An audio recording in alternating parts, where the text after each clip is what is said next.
बरको हत्या उद्यम करिथिबा मुख्य षडयंत्रकारी गिरफ मुख्य अभियुक्त सुशांत विश्वाल को मोहनगिरी गिरफ करिछि बलांगीर देवगां पुलिस। मोहनगिरी रे लुचिथिबा खबर पाई सुशांत को काबू करिछि पुलिस। पूर्वरु 7 जण अभियुक्तों को गिरफ करी कोर्ट चालान करा जायथिला।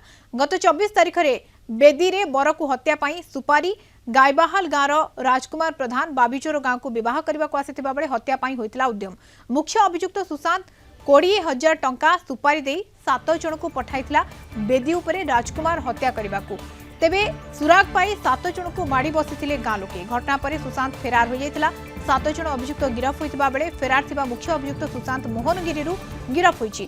पुराना विवादरू हत्याकांड योजना होइतिबा पुलिस संदेह करुछि। बलांगीर ब्यूरो हेड चित्तरंजन मिश्र फोनलाइन रे जोड़ी होचंती। चित्तरंजन, ये विवाह समय रे बर पक्ष की आसीबा एवं हठात गंडगोल करबा पूर्व योजना जो तमाम रहितला ता तो भंडूर होइछि एवं जो माने भी एथिरे संश्लिष्ट थिले पुलिस सेमानकु गिरफ करिछि। विवाद कोन थिला? ये विवाद पूर्वरु कोनसी शत्रुता रहितला कि?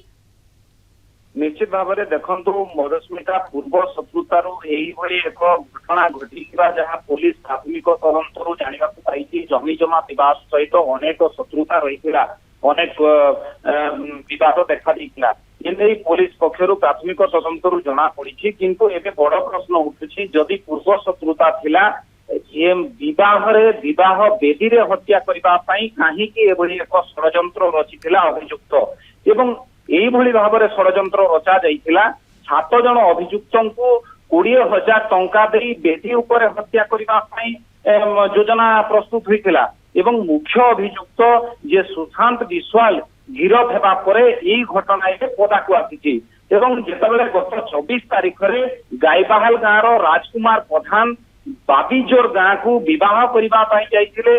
गाँ मुंडरे जेतेबेले जो बरजात्री पहुंची जलखिया दि जाइथिला एवं यही 7 जन जो अभियुक्त पूर्व धरा पड़ी 7 जन अभियुक्त माताल अवस्था मारणास्त्र बंधुक धरी गाँ को जाइथिले एवं जो बाबीचोर गाँव रे बड़ को खोजिथिले एवं जेतेबेले गाँ लोकंक संदेह होइतिला 7 जन अभियुक्त को सेमाने काबू करथिले एवं देवगां पुलिस को हस्तांतर करथिले।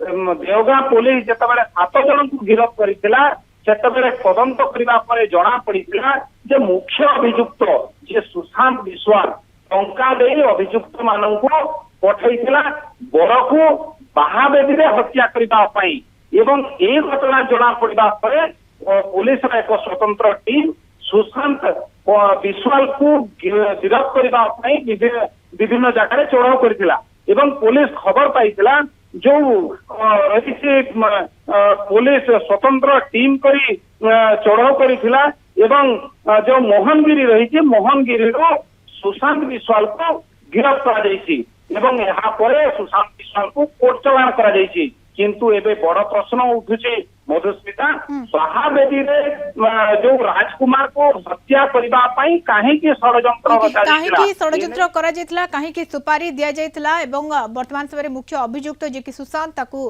गिरफ करा जायछि एवं से थिला मुख्य षड्यंत्रकारी एवं जो माने भी ए घटना रे संश्लिष्ट थिले समानको मध्ये गिरफ करा जायछि तदंत करा जायछि। तदंत परे प्रकृत घटना कौन ताहा जना पड़िबो कौन शत्रुता रहितला काहेकि शत्रुता रहितला। धन्यवाद सूचना पाई बलांगीर ब्यूरो हेड चित्तरंजन मिश्र जोड़ी होइथिले।